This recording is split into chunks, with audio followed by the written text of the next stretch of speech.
제가 주중에는 주로 교회에 나와서 목양실에서 책을 보든지 아무튼 거의 교회에 있습니다. 얼마 전에 식사를 위해서 밖에 잠깐 나갔다가 이 건너편에 소방서 쪽을 지나서 갔던 일이 있습니다. 걷다가 맞은편에서 제가 몇 년 전에 우리 교회에서 세례를 주었던 여자 대학생 하나가 다가오는 것을 보았습니다. 반갑기도 하고 간단한 인사라도 하려고 하고 있었는데 거의 가까이 와서 그 친구가 고개를 획 돌리고 그냥 지나가 버리는 것이었습니다. 순간이었지만 무슨 바람 맞은 기분이 들었습니다. 이제는 같은 교회를 다니는 것도 아니니까 인사하기가 좀 부담스러웠는가 그런 생각이 들고, 평생에 한번 자신에게 세례 준 목사에게 잠깐 인사하는 것이 뭐가 문제될까 뭐 그런 생각도 들기도 했고, 나쁜 감정 없이 그 가족들이 교회에서 나갈 때도 잘 헤어졌습니다. 근데 왜 그랬을까 뭐 별별 생각이 다 들었지만 그 친구에게 길에서 인사 한번 받지 못할 정도의 영적인 영향력을 끼치지 못한 내 자신의 부족함, 그것을 탓할 수밖에 없었습니다. 한때 나름대로 그 가족 모두를 사랑하고 베풀 것이 있을 때는 아낌없이 베풀었는데 돌아온 것은 싸늘한 외면이었다. 그것이 제겐 좀 마음에 참 아픔이었습니다. 외면이라고 하는 것은 아는 사람으로부터 당하는 것이고, 또 친한 사람이나 믿었던 사람으로부터 받을 수 있는 그 감정, 이것이 바로 외면당함 이럴 것입니다.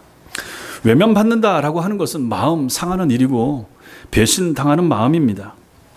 오늘 성경에 보면은 제 경우하고는 비교도 될 수 없이 외면당하신 분에 대하여, 그리고 그분을 외면한 사람들을 향한 그분의 외면하심이 무엇인가, 그것을 우리에게 잘 보여주고 있습니다. 오늘 말씀을 통하여 하나님이 우리에게 주시는 교훈이 무엇인지 여러분과 제가 말씀을 잘 살필 수 있게 되길 바랍니다. 먼저 복종을 거절했던 이스라엘 백성들을 우리는 볼 수 있습니다. 오늘 본문 39절 말씀에 보시면 우리 조상들이 모세에게 복종하지 아니하고자 하여 거절하며 그 마음이 도리어 애굽으로 향하여, 이렇게 말씀하고 있습니다. 이스라엘 백성들이 애굽에서 탈출해서 한 3개월쯤 광야길을 걸어서 시내산에 이르렀습니다. 우리가 잘 아는 것처럼 그동안의 이 여정은 기적의 연속이었습니다. 하나님께서 10가지 재앙을 내리심으로 그 사악한 애굽 왕 바로의 손아귀로부터 빠져나올 수 있었죠. 곧장 또 바로가 마음이 변해서 군사를 이끌고 잡으러 쫓아올 때 하나님께서 홍해를 가르시고 이스라엘 백성들은 바다를 육지같이 건너게 하셨지만은 따라오던 애굽의 군사들은 바닷물 속에 하나님께서 수장시켜 버리셨습니다. 광야 행진 중에 마실 물이 없었을 때 반석을 쳐서 물이 나오게 해서 마시게 하셨고, 먹을 것이 없었을 때는 하늘에서 만나와 메추라기가 떨어지는 말도 안 되는 기적을 하나님께서 베풀어서 그들로 하여금 먹고 살게 하셨습니다. 전쟁을 하면 또 아말렉 족속 같은 경우 어렵지 않게 하나님께서 이길 수 있도록 또 그렇게 도와주셨습니다. 이런 일들이 불과 3개월 만에 그들이 경험한 그러한 사건들이었습니다. 시내산에 이제 도착했습니다. 시내산에 도착했을 때 하나님께서 모세를 산 위로 부르십니다. 그리고 그들이 지켜야 할 규칙들을 정해서 모세를 통해서 주십니다. 십계명을 위시한 여러 규정들을 주신 거죠. 그런데 이런 은혜를 덧입고 이런 기적들을 체험을 했으며 그처럼 하나님의 말씀을 전해 들었던 그들이 하나님의 말씀에 오늘 39절 보니까 복종하지 않았다. 그리고 모세를 통한 가르침을 거절했다. 이렇게 말하고 있는 것입니다. 우리 같으면 이게 가능할까? 3개월 만에 그 큰 능력과 그 큰 기적을 체험하고 이렇게 하나님의 돌보심을 받았던 사람들이 어찌 이렇게 될 수가 있을까? 우리는 참 이상하게 생각할 수 있습니다. 민수기 14장 22절 말씀에 보면 이스라엘 백성들이 모세를 10번이나 시험하고 불순종했다, 이렇게 말씀하고 있습니다. 히브리적인 개념에서 이 10번이라고 말하면 완전하고 더 철저하다 하는 의미가 있습니다. 즉 이스라엘 백성들이 광야에서 철저하게 하나님 앞에 불순종하고 거절하고 하나님을 따르지 않았다, 이렇게 표현하는 거죠. 하나님의 각종 은혜와 기적은 모두 체험하고 다 받았으면서도 막상 그들을 위해서 내려주신 그 율법, 그 가르침, 이것은 따르기를 거절했다 하는 것입니다. 이유가 무엇입니까? 왜 이럴까요, 도대체 이 백성들이? 스데반은 그 이유를 그들의 마음이, 오늘 성경에 보니까 그들의 마음이 어디를 향하고 있습니까? 도리어 애굽을 향하여 있었다. 그 이유 때문이라 이렇게 밝히고 있습니다.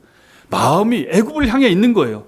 3개월 전에 그 애굽에서 나왔는데, 그 지옥 같은 애굽에서 430년 동안 머물렀던 그 애굽에서 나왔는데 3개월 만에 하나님의 은혜를 그렇게 체험하고 있음에도 불구하고 그들의 마음이 다시 애굽을 향하고 있다.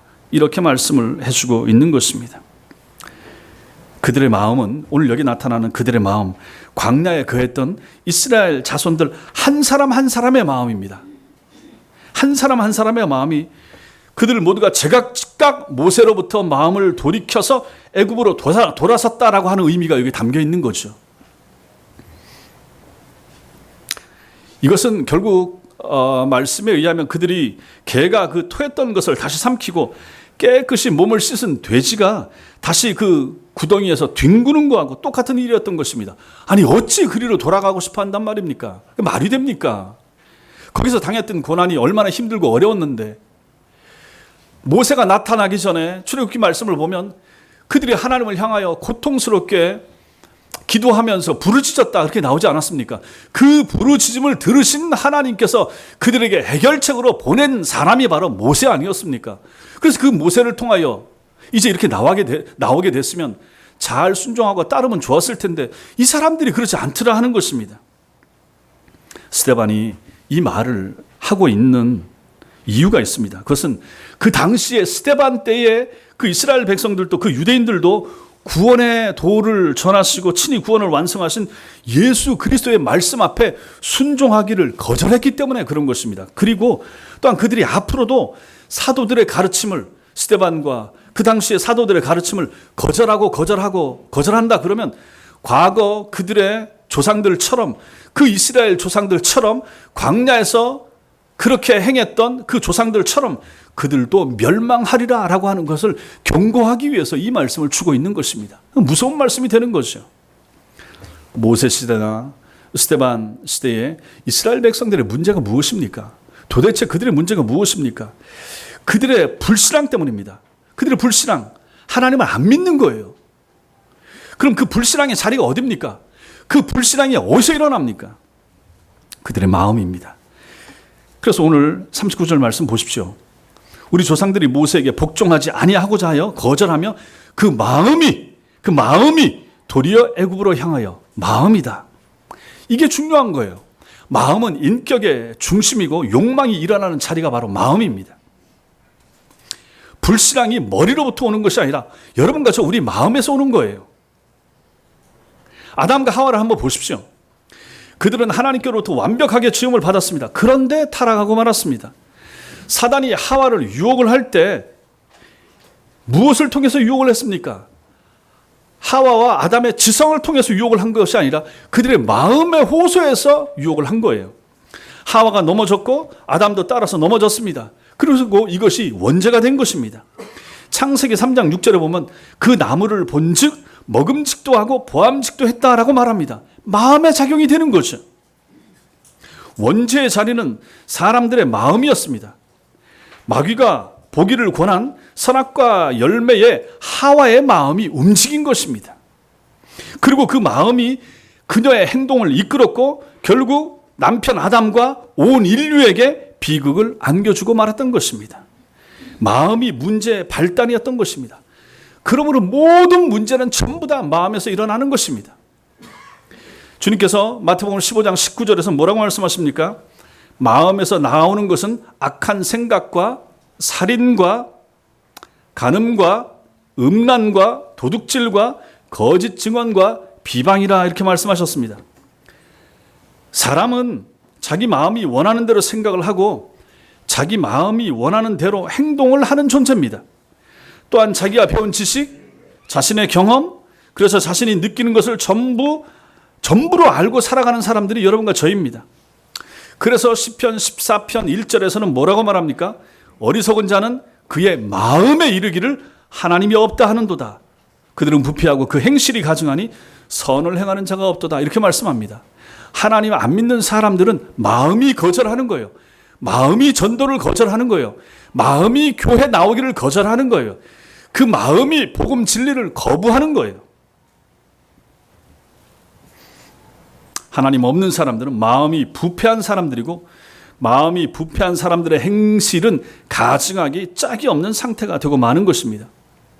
일반적으로 사람들은 교회 생활을 잘하지 못하는 이유들을 돈이 없거나, 아니면 몸이 약하거나, 형편이 곤란하거나, 시간이 없어서 내가 교회를 잘 못 나갑니다, 뭐가 없어서 예배 생활을 못합니다, 이렇게 말하기를 좋아합니다.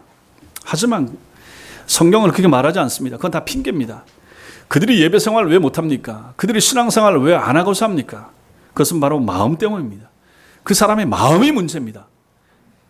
마음이 주일 예배를 가볍게 생각하는 거예요.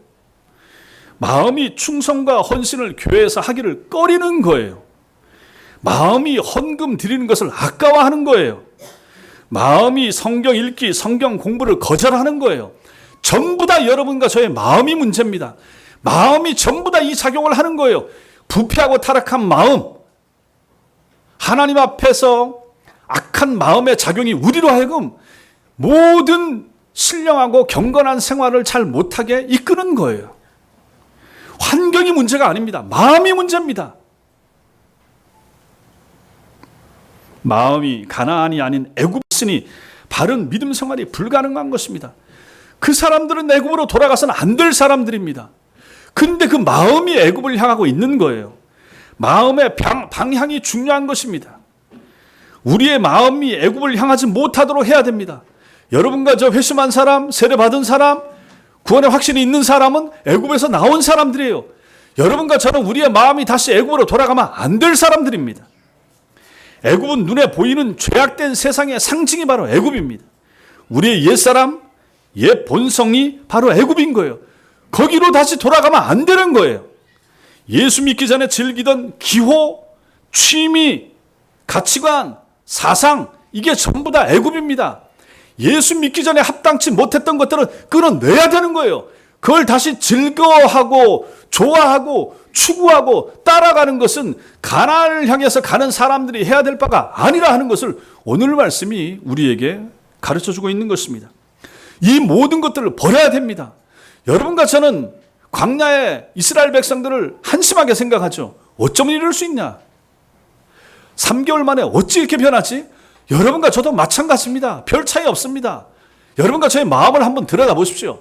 지금 우리의 마음의 상태가 어떻습니까? 하나님 앞에 우리는 가나안을 향해서 잘 가고 있습니까? 애굽을 그리워하지 않습니까? 돌아보셔야 됩니다.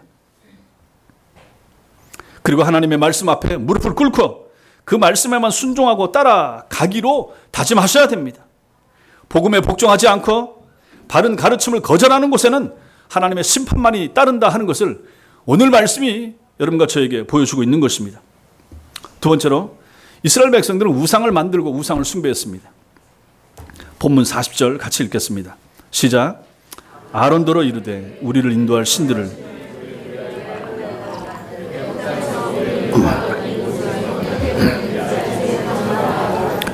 이 말은 애굽에 대한 그리움이 있고 마음이 애굽으로 향하던 사람들이 하던 말입니다.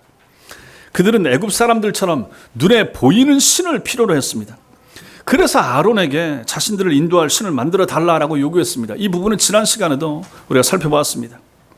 출애굽기에 보면 모세가 하나님께 계명을 받기 위해서 시내산에 올라가서 40일 동안 머물렀습니다.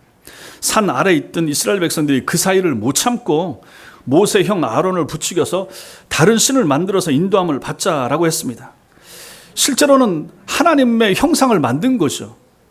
그래서 아론이 그들에게 금부치를 다 가져와라, 다 내라. 그래서 그것을 가지고 모아서 녹여가지고 금 송아지를 만들고 그 금 송아지를 자 이게 이제 우리 하나님이다. 여태까지는 하나님이 안 보였습니다. 하나님이 모세를 통해서 모세에게 말씀하시고 이리저리 인도했는데 이 사람들에게는 좀 그것이 불만족스러웠습니다. 좀 우리도 애굽에 있었던 애굽 나라 사람들이 믿고 따랐던 신들처럼 우리 신인 하나님도 여호와 신도 좀 볼 수 있었으면 좋겠다. 근데 모세가 없으니까 자 그러면 그 신 좀 우리 눈에 보이게 만들어 달라라고 해서 그들이 만든 것이 금송아지였습니다. 그리고 그것을 엎드려서 섬겼습니다. 모세가 산에서 하나님께서 직접 써주신 십계명이 기록된 두 돌판을 가지고 내려오다가 이 광경을 목격을 하게 된 것입니다.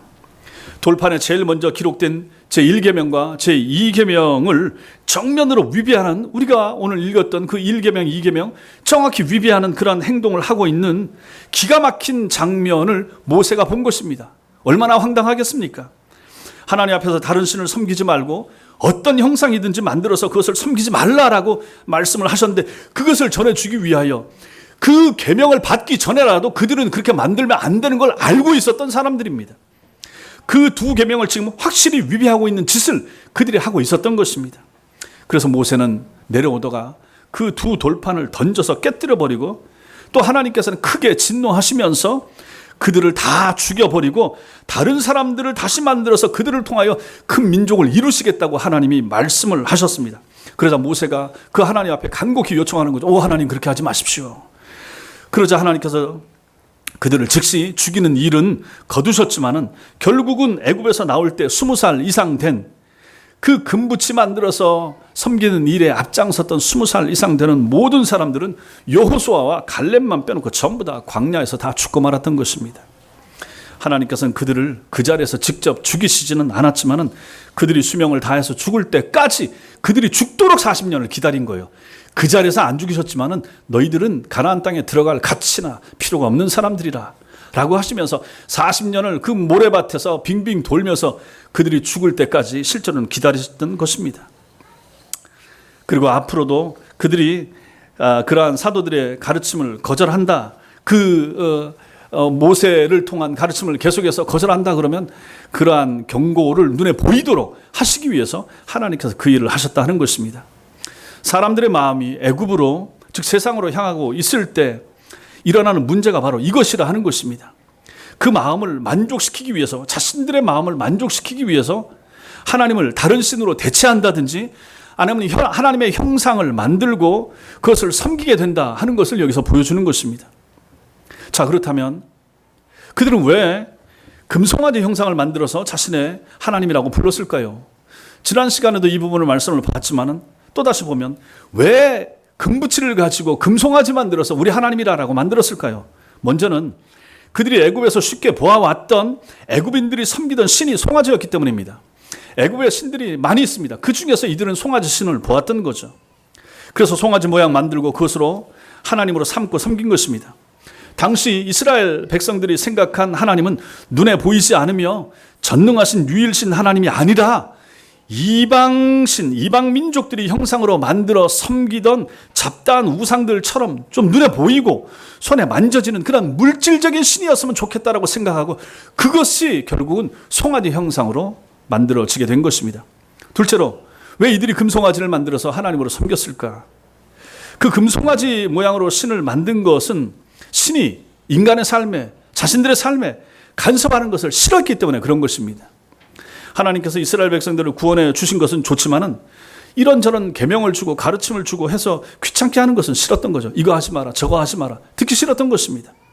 그냥 금송아지처럼 아무 말도 하지 않고, 아니 무슨 송아지가 말을 합니까? 금송아지가 금칠해놓은 불상이 말을 합니까? 아무 말 안 해요. 그것처럼 그렇게 됐으면 좋겠다는 거죠. 내 삶에 좀 간섭하지 않았으면 좋겠다. 이거 해라 저거 해라, 이거 하지 마라 저거 하지 마라, 안 했으면 좋겠다 하는 것이 그들 마음에 있었던 거죠.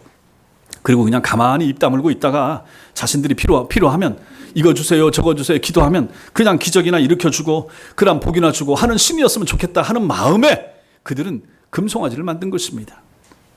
세 번째로, 그들은 왜 왜 금으로 된 송아지를 만들었습니까? 황금으로 만든 것은 하나님보다 황금을 더 좋아한 그들의 마음 때문에 그런 것입니다. 금을 좋아하는 거예요. 하나님을 의지하는 것보다 황금을 의지하는 것이 더 확실해 보였기 때문에 황금으로 자신들의 하나님을 만든 것입니다.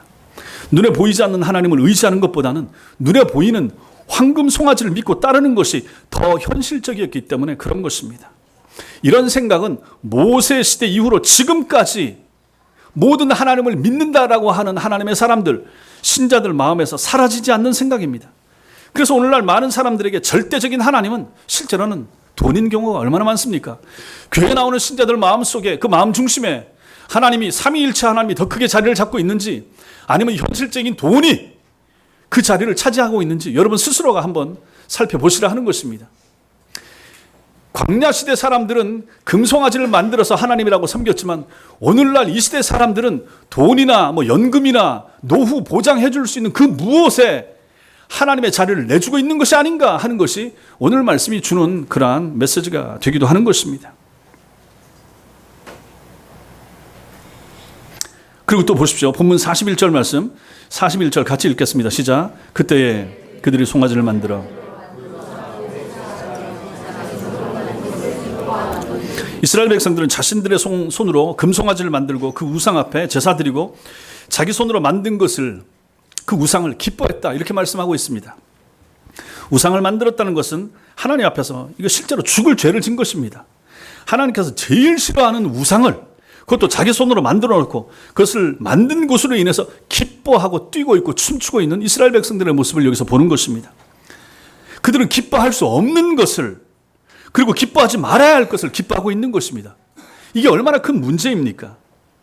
하나님과 그분의 말씀 그리고 그분의 교회로부터 기쁨을 찾지 못하는 사람들은 자기 손으로 만든 우상 속에서 자기가 행한 일 속에서 언제나 기쁨을 찾고자 애를 쓰는 것입니다. 돌아보십시오. 세상 사람들 모두가 이러지 않습니까? 자기 일, 자기 노력, 자기 성취, 자기 업적, 자기 열심, 자기 배경, 자기 스펙 전부 다 자기가 해놓은 것 속에서 자기 취미, 자기 특기 자기가 이뤄놓은 것 속에서 기뻐하고 그걸 가지고 훈장처럼 보이려고 하고 그거 가지고 사람들 앞에 자랑하고 그거 가지고 사람들 앞에 보이기를 좋아하는 사람들이 얼마나 많습니까? 대다수 그렇게 살지 않습니까? 여러분들은 어떻습니까? 신자들 가운데서 그걸 가지고 자랑하려고 하는 사람들 많지 않습니까? 그게 내 기쁨인 거예요. 여러분들의 기쁨은 도대체 무엇입니까? 어떤 사람들 자식이 기쁨이 됩니다. 어떤 사람은 손주가 기쁨이 됩니다. 어떤 사람은 무슨 자기 일터가 기쁨이 됩니다. 자기가 옛날에 해놓은 것이 기쁨이 됩니다. 옛날에 교회 세운 것에 대한 일조한 것이 또 자기의 자랑과 기쁨이 됩니다. 계속해서 그것을 말합니다. 잊어버리지도 않습니다. 내가 하나님을 위하여 내가 교회를 위해서 내가 무엇을 했다라고 하는 것을 늘 머리에 마음에 가지고 삽니다. 그걸 기뻐합니다. 자랑합니다. 여러분과 저 우리의 기쁨의 근거는 무엇입니까? 여러분은 무엇을 기뻐하고 무엇을 인해서 행복해 하십니까? 돌아보십시오. 여러분의 기쁨의 근거는 무엇입니까? 여러분 마음의 행복은 무엇입니까? 불신자들하고 다릅니까? 하나님 없이 사는 사람들하고 똑같습니까? 가족으로 늘 행복해하고 아이들이 잘 크는 것 때문에 만족해하고 그 수준에 머물러 계십니까? 여러분의 기쁨의 근거는 무엇입니까? 하나님이 주신 것 때문에 기뻐하십니까? 아니면 여러분 손으로 만든 것 때문에 기뻐하고 계십니까? 우리 자신 돌아보셔야 됩니다. 세 번째로 하나님의 외면하심과 하나님의 유기하심을 보게 됩니다. 42절 말씀 같이 읽겠습니다. 시작. 하나님이 외면하사 그들을 그 하늘에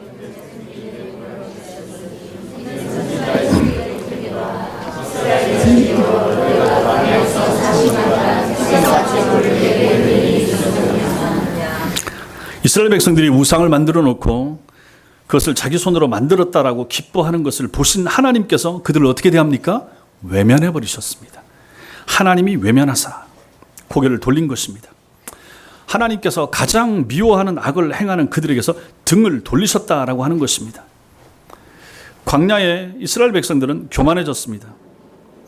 그래서 이 사람들이 뭐라고 말하는지 압니까? 40절 보십시오. 40절 아론더러 이르되 우리를 인도할 신들을 우리를 위해서 만들라. 애굽 땅에서 우리를 인도하던 이 모세는 어떻게 되었는지 알지 못하노라 하고 여러분 이게 이 사람들이 어떻게 말하는지 이걸 한번 보셔야 됩니다. 이걸 쉽게 풀면 이렇게 되는 겁니다. 모세가 어떻게 됐는지 우리는 모르겠습니다. 모세가 누굽니까 도대체? 이후로 코빼기도 안 보이는데 그 모세가 도대체 누구란 말입니까? 이제 우리 자신을 위해서 우리 손으로 신을 좀 만들어야 되겠습니다. 이렇게 말하고 있는 거예요.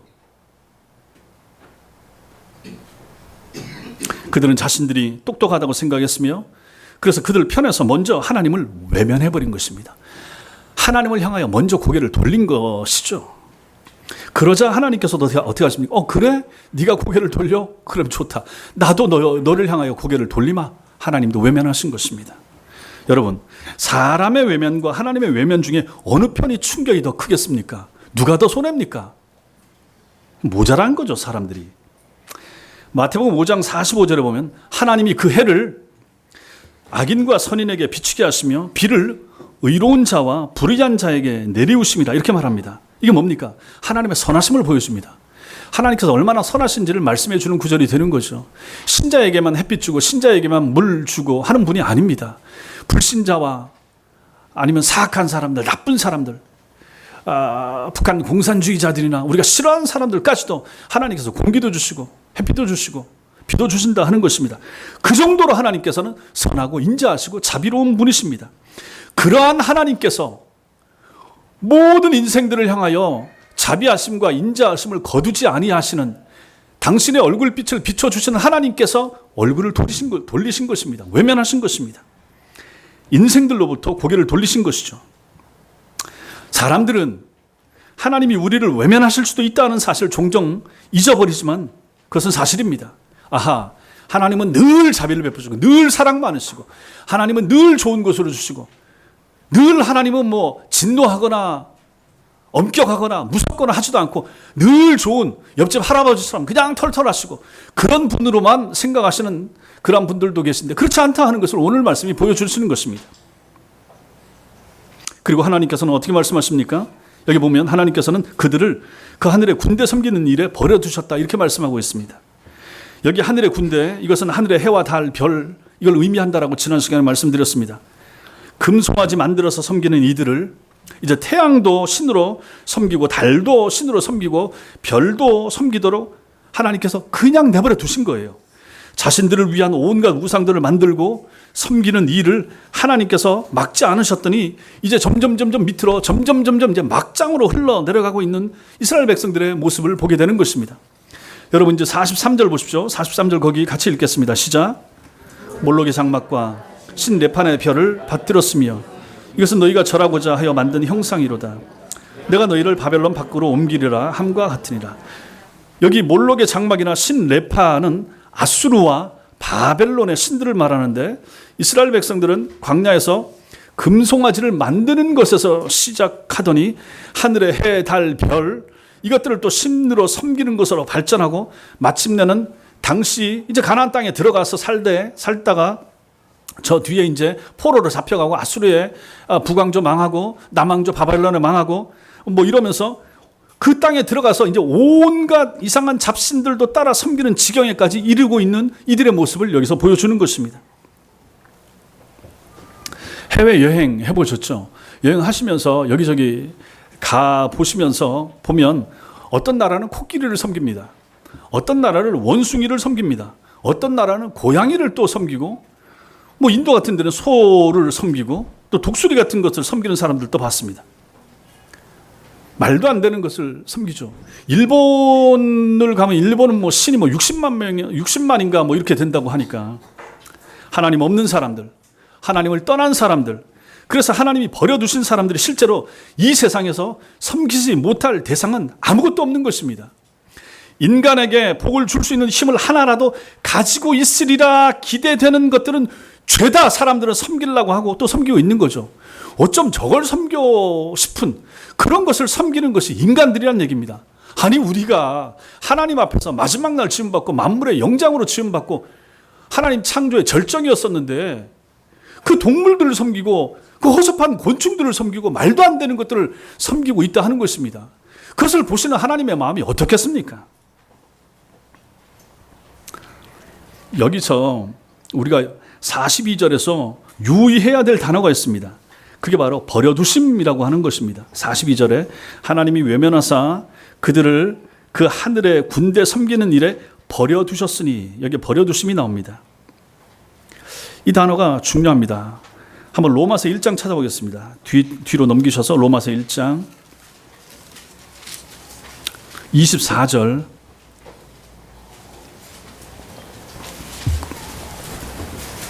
로마서 1장 24절, 26절, 28절에 이 단어가 똑같이 나옵니다. 로마서 1장 24절, 26절, 28절, 24절 같이 읽겠습니다. 시작. 그러므로 하나님께서 그들을 마음의 정욕대로 더러움에 내버려 두사 그들의 몸을 서로 욕되게 하게 하셨으니, 그 다음에 26절 시작. 이 때문에 하나님께서 그들을 부끄러운 욕심에 내버려 두셨으니 곧 그들의 여자들도 순리대로 쓸 것을 바꾸어 영리로 쓰며, 그 다음에 28절 시작. 또한 그들이 마음에 하나님 두기를 싫어하며 하나님께서 그들을 그 상실한 마음대로 내버려 두사 합당하지 못한 일을 하게 하셨으니.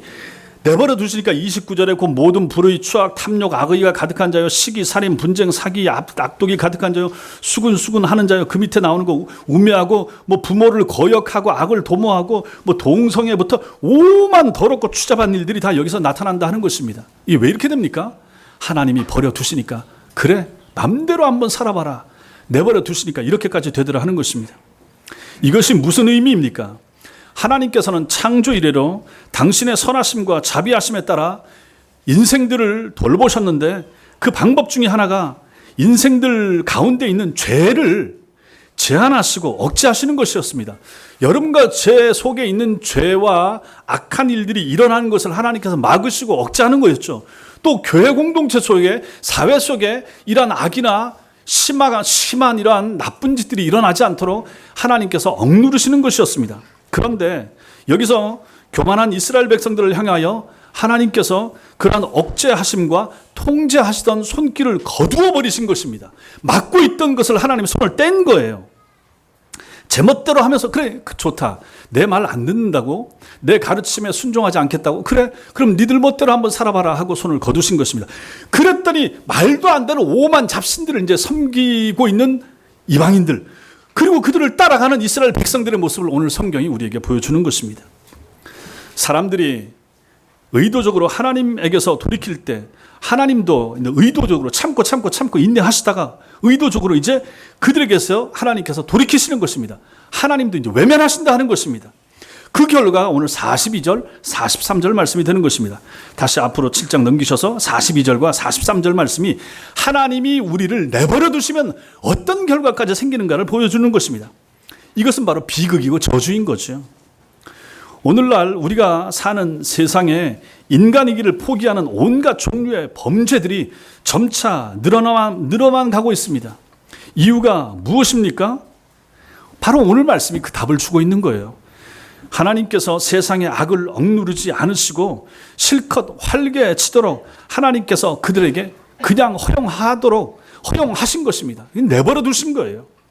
하나님의 외면하심과 하나님의 유기하심, 버려두심, 그것이 이 땅에 저주의 비로 쏟아지고 있는 것입니다. 말도 안 되는 죄악들이 나타나지 않습니까? 사람을 죽이고 사람을 조각조각 내서 여기저기 흩어 뿌리는 그러한 악한 일들이 일어나는 것입니다. 부모가 자식을 패 죽이고 자식이 부모를 쳐서 죽이는 일들이, 이러한 패륜 범죄가 일어나고 있는 거죠. 예전에는 좀 덜하던 것이 오늘날 와서 더 강하게 이러한 일들이 일어나고 있다 하는 것입니다. 이제는 우리의 마음도 또 귀도 무덤덤해져서 뭐 그렇나 보다, 그런 일이 또 있나 보다 하고 넘어가지만, 옛날 같으면 있을 수도 없는 그러한 범죄들이 점점 더 극악한 범죄들이, 어쩌면 사람의 탈을 쓰고 저런 짓을 할 수 있지 싶은 일들이 벌어지고 있는 것이 오늘날 우리 시대라고 하는 것입니다. 왜 그렇습니까? 하나님의 버려두심, 하나님께서 당신의 자비의 손길을 점차 거두고 있고 니들 멋대로 한번 살아봐라 라고 두고 있으니까 이렇게 되는 것이 아닌가 생각하는 것입니다. 이것이 바로 종말의 징조인 거죠. 종말이 되면 될수록 더 심각한 이런 일이 일어날 수밖에 없을 것입니다. 오늘 7장 43절 말씀에서 스데반은 우상 숭배의 결과를 하나 더 언급하고 있는데, 그것은 바로 43절 끝부분에 있는 것처럼 내가 너희를 바벨론 밖으로 옮기리라, 이 말씀입니다. 이스라엘 백성들이 그들의 죄악으로 인해서 결국 나라가 북왕조 이스라엘이 아수르의 722년 주전, 그 다음에 남왕조 유다가 바벨론의 주전 586년에 망하게 되는 거죠. 그리고 바벨론으로 포로로 붙잡혀 가는 것을 여기서 이렇게 말하는 것입니다. 너희가 그렇게 우상을 숭배하고 내가 명한 말씀 안 듣고 계명을 어기고 그렇게 살래? 좋다. 그럼 내가 버려두고 외면하고 그 다음에 망하도록 내버려 두겠다. 그래서 결국은 이들이 이렇게 포로로 잡혀가고 나라 자체가 망하게 되었다 하는 것입니다. 그들의 타락으로 인해서 남북 왕국이 전부 다 같이 망하고 죽임당하고 나머지 사람들은 바벨론으로 포로로 붙잡혀가서 거기서 비참한 삶을 살았던 것입니다. 우상을 만들고 섬긴 사람들의 결국은 하나님의 버려두심과 세상에서의 멸망당함, 그리고 그것이 무엇입니까? 영원한 지옥 형벌이 되는 것이죠. 이게 무서운 것입니다. 사랑하는 성도 여러분, 우리가 친했던 사람이나 아는 사람으로부터 외면당하는 것은, 무시당하는 것은 잠시 마음이 상하거나 조금 마음이 섭섭합니다. 그리고 시간이 지나면 잊혀집니다. 별거 아닙니다. 그러나 오늘 말씀에 나오는 것과 같은 하나님의 외면하심, 이건 차원이 다른 거예요. 하나님이 나를 외면하신다. 하나님이 우리 가정을 외면하신다. 하나님이 우리 교회를 외면하신다. 이거는 저주입니다. 말도 안 되는 일이 되는 거죠. 차원이 다른 거죠.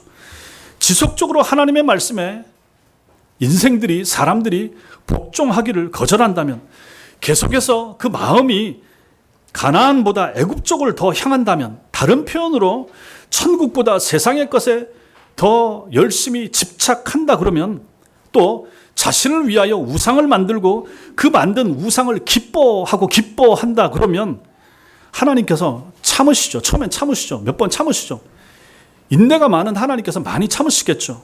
그러나 이 하나님의 인내가 끝이 올 때가 있다 하는 것입니다. 그리고 하나님이 인내를 멈추시면 이제 하나님의 외면하심이 나타나게 된다 하는 것이죠. 그리고 하나님이 그들에게 가만히 계시지 않고 하나님 편에서도 반응하시는데, 그 반응이 바로 오늘 말씀처럼 그들을 외면하시는 것이다 하는 거죠. 지속적으로 하나님의 뜻을 거스리는 자들을 향하여 등을 돌리시고 그대로 내버려 두실 것입니다. 자신이 원하는 욕심대로 살도록 그냥 내버려 두실 것입니다. 자기 욕망이 이끄는 대로 가도록 내버려 두실 것입니다. 여러분과 저를 향해서도 하나님이 마찬가지라 하는 것입니다. 그 길의 끝이 무엇입니까? 죽음입니다. 영원한 그리고 지옥 형벌이 될 것입니다. 이거 얼마나 무서운 일이 됩니까? 결국 오늘 말씀이 우리에게 무엇을 말씀합니까? 피하라, 조심하라, 정신 차리라 권해주고 있는 것입니다. 여러분과 제가 읽고 들은 말씀에 순종하고 복종하셔야 됩니다. 하나님의 인도하심을 거절하지 말아야 됩니다. 교회에서의 배움, 교회에서의 가르침, 목사의 바른 설교 잘 듣고 그 말씀에 순종하셔야 된다 하는 것입니다. 여러분과 저 우리의 마음이 문제입니다. 성도 여러분, 마음을 단속하셔야 됩니다. 우리의 마음을 다스려 땅이 아닌 하늘을 향하게 하셔야 됩니다. 우리 자신들을 위한 우상 만들지 말아야 됩니다. 우리는 우상 만들기 좋아합니다. 타락한 본성 자체가 우상을 자꾸 만들고 싶어 하는 거예요. 내 마음속에 하나님보다 더 좋아하는 거, 하나님보다 운동, 하나님보다 여행, 하나님보다 음악, 하나님보다 끊임없이 우리 마음은, 타락한 마음 자체가 거듭났음에도 불구하고, 신자가 됐음에도 불구하고, 예배를 매주 드리고 있음에도 불구하고, 교회의 직분자가 됐음에도 불구하고, 우리 마음은 자동적으로 우상을 만들기를 너무너무 잘하는 자판기처럼 그렇게 되어버렸다 하는 것입니다. 그래서 우리 마음을 단속해야 됩니다. 돌아보셔야 됩니다. 억제해야 됩니다. 하나님의 이름을 이용하여 나를 잘되게 하고자 시도하지 말아야 됩니다. 하나님을 이용하는 사람들이 되어서는 안 된다 하는 것입니다. 오히려 여러분과 제가 하나님께 이용을 당해야지요. 쓰임 받아야지요. 어찌 우리가 하나님을 이용하여 내 사업을, 우리 자녀들을 복 주시라고, 내 가정에 은혜 주시라고 하나님을 이용하는 그 일을 계속하겠습니까? 물론 처음에 예수 믿었을 초신자 때는 그럴 수도 있습니다. 그러나 이제 바뀌셔야죠. 이제는 성숙하셔야죠. 오해된 하나님의 이미지를 만들어 놓고 그것을 쫓고자 하지 말아야 된다 하는 것입니다. 내 경험이나 습관에 따른 신앙생활의 틀이라고 하는 우상을 만들지 말아야 됩니다. 예수 믿은 지 20년, 30년, 40년 되면 내가 신앙생활한 틀을 내가 만들어 놓고 그 틀에 맞춰서 살아갑니다. 언제는 그것이 어떨 때는 보면 그게 우상이 될 때가 있어요. 하나님 말씀에서 어긋났는데 나는 여태 이렇게 살아왔으니까 이대로 한다 하는 사람들이 있습니다. 이게 무서운 거예요. 그게 우상이 됩니다. 늘 여러분과 저는 주일날 하나님의 말씀 앞에 설 때 저도 마찬가지고, 내가 잘하고 있는가, 내가 바르게 가고 있는가, 내가 전하는 말씀은 바른 하나님의 말씀에 맞는가, 우리 성도들은 하나님의 말씀을 늘 듣고 있는가, 그 말씀에 바르게 반응하고 있는가 돌아보셔야 됩니다. 내 신앙생활의 틀은 이게 옳은가 돌아보셔야 됩니다. 내가 모태신앙 때부터 해왔고, 내가 우리 어머니 아버지한테 배워왔고, 그럼에도 불구하고 그 틀 자체는 하나님의 말씀에 의하여 검증을 받아야 되는 거죠. 옳은가, 제대로 하고 있는가 돌아보셔야 됩니다. 그 틀을 그대로 고수하려고 하면 그게 우상이 되는 거예요. 그게 나는 여태 이렇게 배워왔고 나는 이게 맞다고 생각하고 안 맞을 수도 있다라고 하는 생각을 하셔야 된다는 것입니다. 말씀 중심의 건전하고 바른 교회 생활을 포기하는 어리석음을 범하지 말아야 되는 것입니다. 사랑하는 성도 여러분, 여러분과 저는 하나님의 외면하심을 두려워할 줄 아는 성도가 되셔야 됩니다. 하나님의 버려두심을 무서워해야 됩니다. 아이, 나는 그냥 천당 간다. 난 예수 믿었다. 나는 뭐 세례 받았다. 내가 주님 위해서 한 일이 얼만데. 내가 지금 몇십 년째 신앙생활을 하고 있는데 그 생각하고 있다가 하나님 앞에서 말씀 따라 살지 못하게 될 때가 있고 그러다가 외면당할 수도 있다 하는 생각을 하셔야 되는 것입니다. 이스라엘 백성들 자체가 히브리인들이었습니다. 하나님의 택한 선민이었습니다. 그런데 버림받은 거예요. 예수님 시대 사람들 보십시오. 그 사람들 하나님 말씀 율법을 줄줄 외던 바리새인들, 사두개인들, 율법사들, 서기관들, 성경을 날마다 적고 외우던 사람들입니다. 그런데 그들이 예수 그리스도의 가르침과 말씀을 거절하고 따르기를 순종하지 않았을 때 다 버림받았습니다. 여러분과 저하고 뭐 별 다른 사람들입니까? 아닌 거죠. 오늘이 중요합니다. 오늘 하나님 말씀 앞에 나는 어떻게 반응하는가? 그게 중요한 거예요. 여태까지의 신앙생활은 주일날 올 때마다 내려놓으십시오. 그리고 내가 지금 오늘 하나님 앞에 초신자의 마음을 가지고 세례받은 신자의 마음을 가지고 하나님 앞에 예배를 드리는 그러한 마음과 자세가 여러분과 저에게 필요한 것입니다. 하나님을 두려워하셔야 됩니다. 마음 좋은, 늘 우리를 사랑하시고 아껴주시고 무슨 짓을 해도 다 용서하시는 그러한 하나님 일수만은 없다는 생각을 하셔야 된다는 것입니다. 하나님의 영원한 버려두심이 얼마나 무서운가를 성경을 통해서 좀 아셔야 되는 것입니다. 지옥이 있단 말이에요. 그냥 듣기 좋은 지옥이 아닌 거예요. 그러므로 하나님을 성도 여러분 가까이 하시기 바랍니다. 손을 깨끗이 하시기 바랍니다. 두 마음을 품지 말고 마음을 성결하게 하시기 바랍니다. 이러한 은혜가 여러분과 저에게 있게 되길 바랍니다. 신명기 10장 20절은 이렇게 말씀합니다. 내 하나님 여호와를 경외하여 그를 섬기며 그에게 친근히하고 그 이름으로 맹세하라. 이렇게 말씀하고 있습니다. 이 말씀 따라 순종하는 여러분과 제가 될 수 있게 되기를 주님의 이름으로 축원합니다. 기도하겠습니다. 이 시간